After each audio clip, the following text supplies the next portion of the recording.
تاخیر کے مشایخ محترم جو ہمارے آن لائن درس کے استاد ہیں، ایک طرح سے استاد ہیں کی حیثیت رکھتے ہیں، فضیلت الشیخ محمد فیاض العمری حفظہ اللہ تعالیٰ کا شکریہ کے ساتھ کہ وہ اپنے مصروفیت سے ہمارے لیے وقت نکالتے ہیں، میں دعوت دیتا ہوں کہ وہ ہمارے سامنے جو آج کا جو موضوع ہے حضرت زبیر عوام رضی اللہ تعالیٰ عنہ کی فضیلت کے متعلق وہ گفتگو فرمائیں۔ حضرت الشیخ مولانا فیاض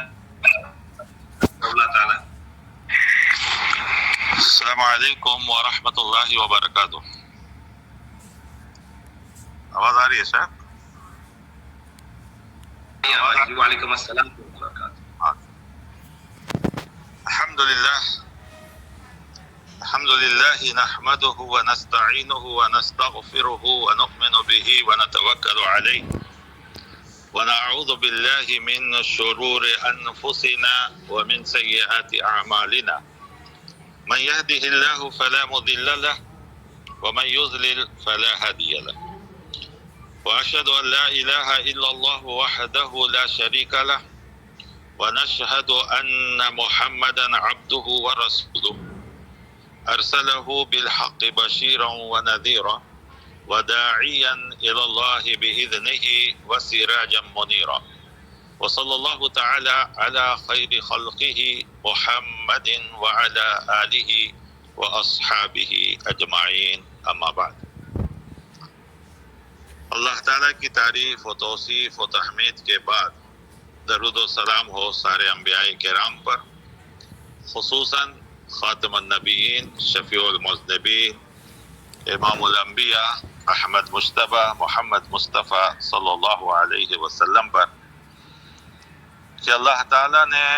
آپ کو کامل دین دے کر ہم سب کی ہدایت کے لیے اس دنیا میں مبعوث فرمایا۔ جیسا کہ ابھی تعارف کرایا گیا کہ یہ سلسلہ صحابہ کرام کے تعلق سے ہمیں جاننے کے لیے اور ان کے مقام اور ان کا مرتبہ جاننے کے لیے یہ سلسلہ شروع کیا گیا تھا۔ الحمدللہ خلفائے راشدین کے بعد عشرہ مبشرہ یعنی وہ جو 10 صحابہ ہیں جن کے نام لے لے کر آپ صلی اللہ علیہ وسلم نے جنت کی خوشخبری سنائی تھی، گرچہ کہ ان 10 صحابہ کے علاوہ بھی بعض موقع پر آپ صلی اللہ علیہ وسلم نے کچھ صحابہ کرام کو جنت کی خوشخبری سنائی ہے، جیسے کہ ایک بار آپ صلی اللہ علیہ وسلم مسجد تشریف فرما تھے، صحابہ کرام بھی آپ کے اطراف تھے، آپ صلی اللہ علیہ وسلم نے اچانک کہا من سرہ ان ینظر رجل من اہل الجنہ، تم میں سے جو آدمی چاہتا ہے کہ ایک جنتی کو دیکھے تو اسے چاہیے کہ انتظار کرے، تھوڑی دیر میں ایک جنتی کو دیکھ لے گا۔ تو اب اس حدیث سے بھی پتہ چلتا ہے کہ آپ صلی اللہ علیہ وسلم نے دوسرے وقتوں میں بھی دوسرے صحابہ کرام کو جنت کی بشارت خوشخبری دیے ہیں، لیکن یہ جو عشرہ مبشرہ ہیں یہ خاص اور مشہور ہیں، ان کے صرف جنت کی خوشخبری ہی نہیں دی گئی بلکہ ان کے خدمات، ان کے مناقب، ان کے فضائل اور ان کی حیثیت دوسرے صحابہ کرام کی نگاہوں میں ان کی عظمت یہ بڑھ کر تھی، اسی لیے یہ لوگ زیادہ مشہور ہوئے، جبکہ دوسرے خاص موقع پر ایک ایک وصف کی وجہ سے، ایک ایک صفت کی وجہ سے ان کو یہ مقام دیا گیا تھا۔ اب وہ حدیث جب میں ذکر کر دیا تو تھوڑا سا موضوع سے ہٹتے ہوئے آپ یہ نہ سمجھیں کیونکہ وہ بھی صحابی تھے، اور کیوں صحابہ کرام کا مقام اور مرتبہ اتنا زیادہ ہے وہ بھی واضح ہو جائے گا۔ تو وہ صحابی تھوڑی دیر کے بعد ایک صحابی آئے، وضو کرتے ہوئے پانی ٹپک بھی رہا تھا، مجلس میں آ کر بیٹھ گئے۔ صحابہ کرام میں سے ایک صحابی کو خواہش ہوئی کہ آخر ان کا عمل کیا ہے کہ ذرا دیکھیں تاکہ ہم بھی جنتی کہلائیں، ہمیں بھی جنت کو بشارت مل جائے یا جنت کے لیے کامیاب ہو جائیں۔ مجلس ختم ہونے کے بعد وہ صحابی ان کے پیچھے پیچھے لگ لیے۔ جب ان کا گھر آیا تو قریب کہنے لگے کہ دیکھیے ہمارے رہائش کا کچھ انتظام نہیں ہے، اگر آپ اجازت دیں تو ہم آپ کے ساتھ آپ کے یہاں رہ جاتے ہیں۔ صحابہ کرام تو تھے ہی کہ اپنی ضرورت ہوتے ہوئے بھی دوسروں کو ترجیح دیتے تھے، یوسرون علی انفسہم ولو کان بہم خصاصہ معاف کرنا الفاظ یہ، تو وہ لوگ اپنے آپ پر دوسروں کو ترجیح دیتے تھے۔ فوراً انہوں نے کہا کوئی بات نہیں، آپ ہمارے گھر تشریف لائیے۔ ایک رات گزرا، دوسری رات گزری، تیسری رات گزرنے کے بعد یہ صحابی کہتے ہیں کہ دیکھیے، حقیقت یہ ہے کہ آپ کے آنے سے پہلے اللہ کے رسول صلی اللہ علیہ وسلم نے یہ فرمایا کہ تم لوگوں میں سے اگر کسی جنتی کو دیکھنا چاہتے ہو تو دیکھ لو، تھوڑی دیر کے بعد ایک جنتی آئے۔ تو میں آپ کے ساتھ اس لیے آیا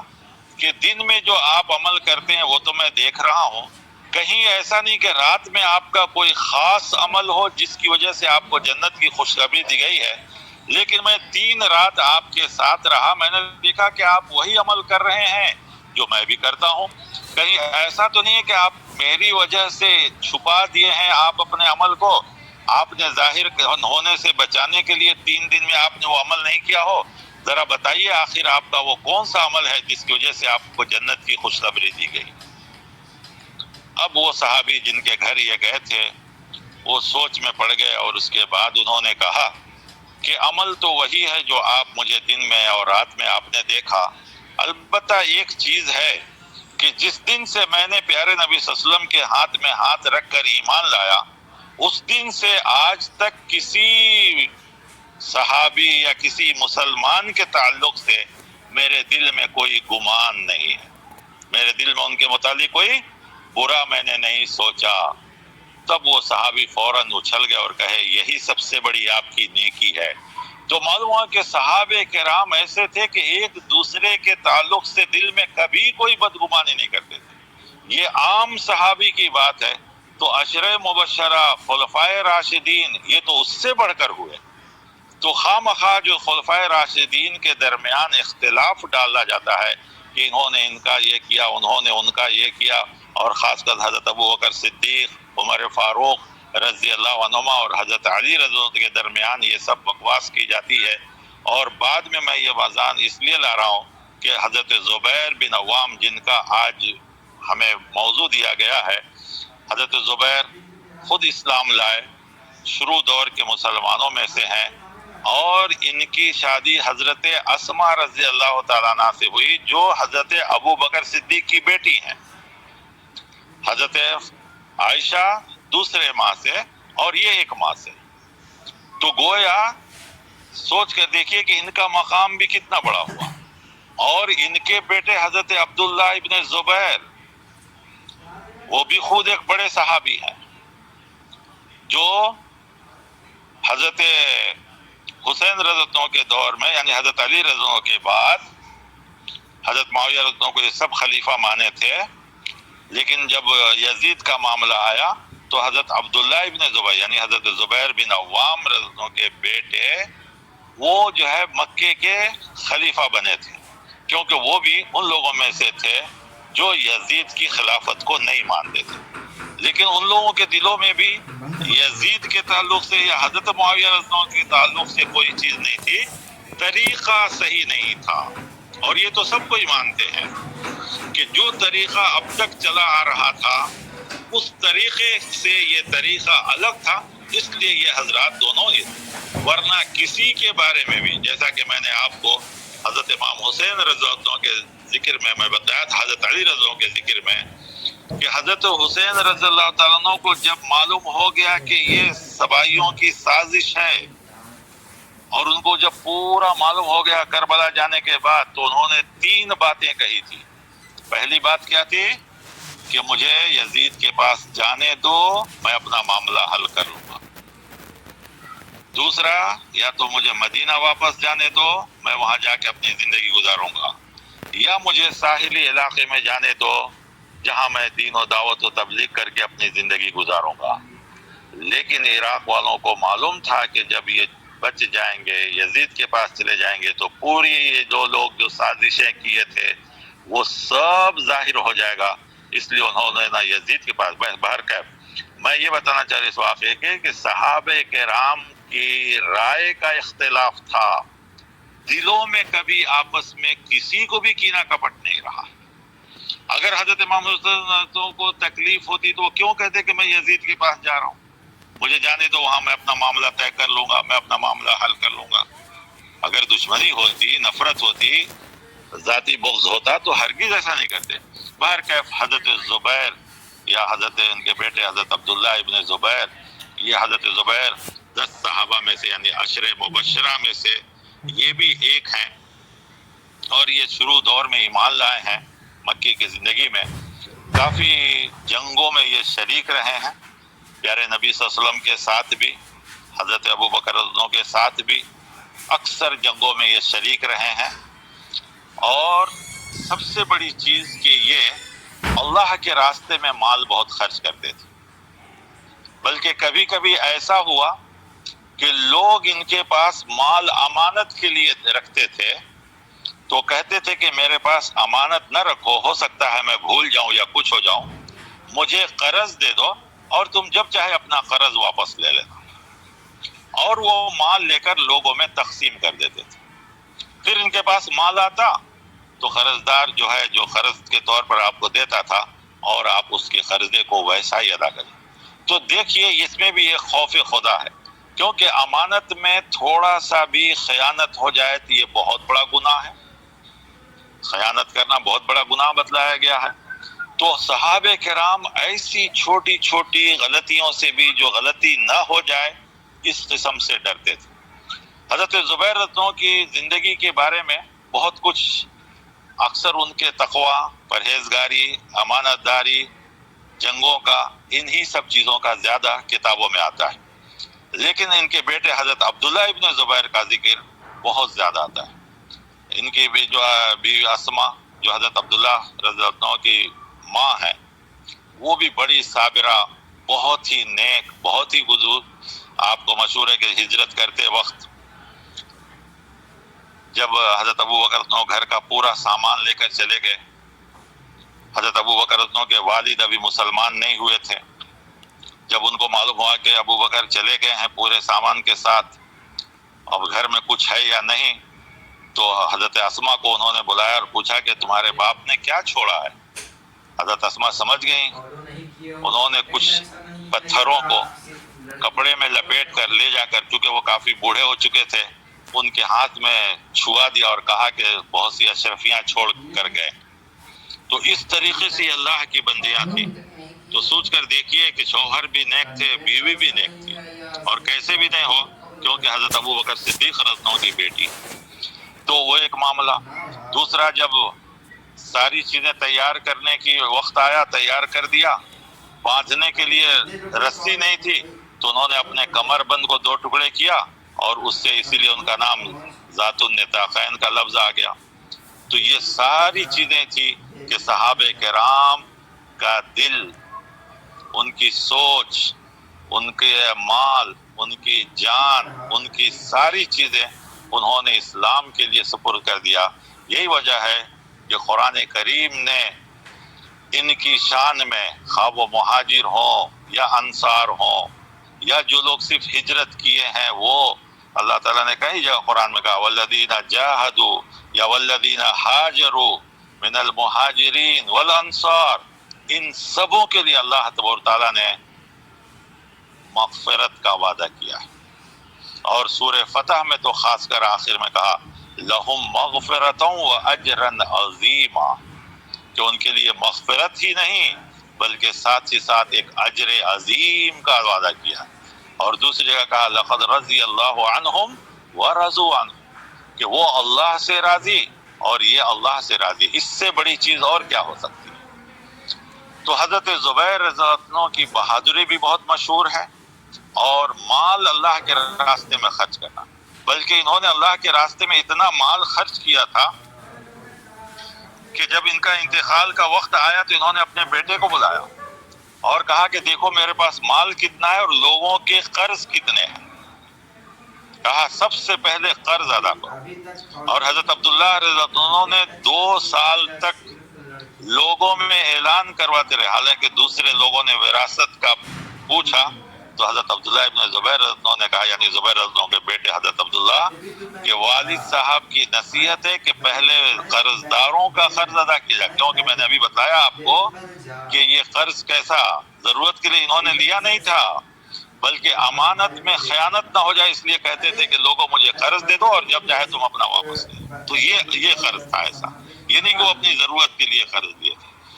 تو عبداللہ رضی اللہ عنہ نے 2 سال تک موسم حج میں تک اعلان کیا کہ ہو سکتا ہے کوئی صحابہ مدینہ چھوڑ کر باہر چلے گئے اور ان کے اوپر قرض رہا ہو۔ جب ساری چیزوں کو ادا کر دیتے ہیں تب اس کے بعد رشتہ داروں میں مال تقسیم کیا جاتا ہے۔ سوچ کے دیکھیے کیسا خوف خدا ہے، کیونکہ اللہ تعالیٰ نے وراثت کا حکم دیتے ہوئے کہا کہ پہلے قرض ادا کرو، وصیت ادا کرو، اور اس کے بعد بچوں تو وراثت میں تقسیم کرو۔ تو پہلے انہوں نے اس کو ترجیح دی۔ بہرکیف ہم اور آپ یہ جو سلسلہ رکھے ہیں جناب، کہ ہر جمعہ کو الحمدللہ آپ لوگ عقیدے کی بات سنتے ہیں، یہ صحابہ کرام میں یہ جذبہ کیسے پیدا ہوا، یہ سب سے بڑی چیز ہے۔ حالانکہ آپ دیکھیں گے تو آپ صلی اللہ علیہ وسلم کے نبوت سے پہلے مکے کے جو حالات تھے، یہی وہ لوگ تھے جو معمولی چیزوں کے لیے 100 سال لڑتے تھے،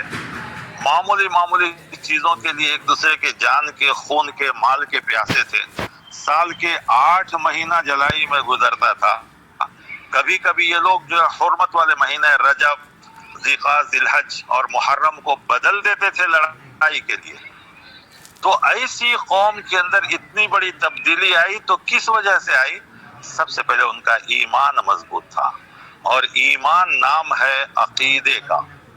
نماز روزے کا نام ایمان نہیں ہے،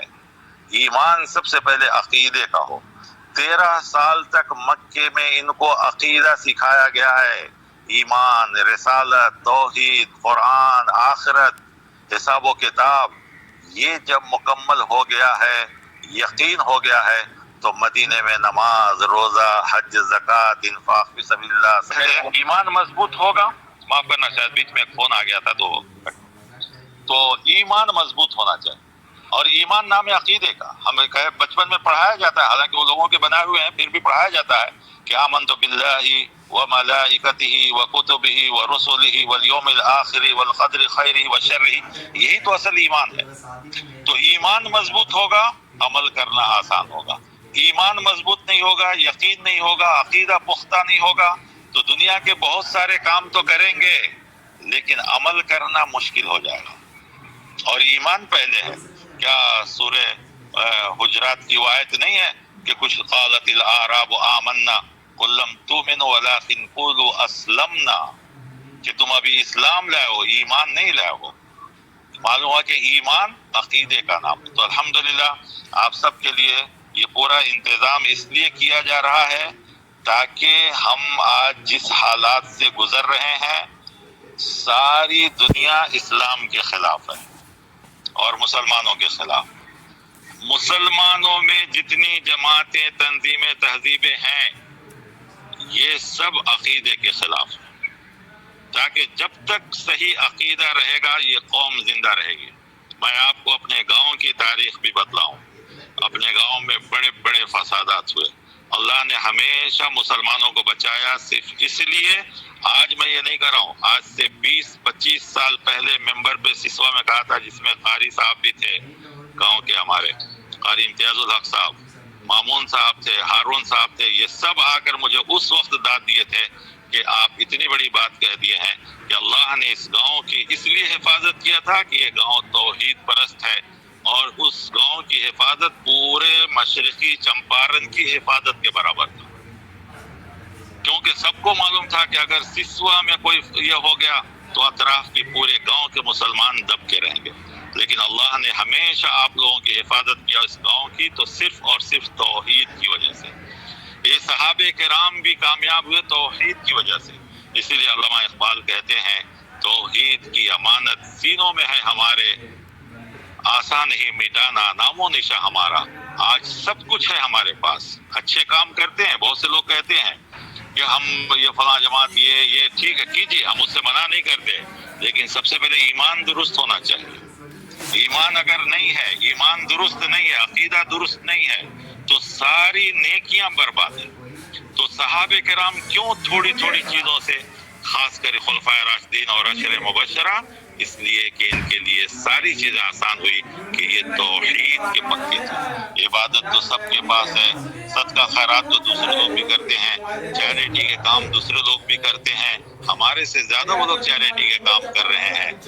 لیکن ان کے پاس کون سی چیز نہیں ہے؟ صرف توحید نہیں ہے، ایک اللہ۔ باقی تو دیکھ ہی رہے آپ کہ کتنی قومیں دنیا میں ہیں جو اپنی قوم کے لیے سب کچھ قربان کر دے رہے ہیں، لیکن ایمان نہیں ہے، اور ایمان نام ہے صرف توحید کا۔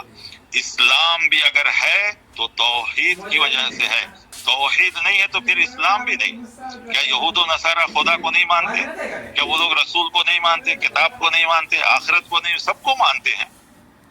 ان کے یہاں بھی جنت جہنم ہے، ان کے یہاں بھی قیامت ہے، سب کچھ ہے، لیکن توحید ان کے پاس بھی نہیں۔ تو اللہ نے یہود و نصارہ کو بھی مغضوب اور ضالین کہا۔ تو اصل چیز یہ ہے، اور صحابہ کرام بھی جس چیز کے لیے پوری زندگی وہ کھپائے ہیں وہی تھا، یہی توحید۔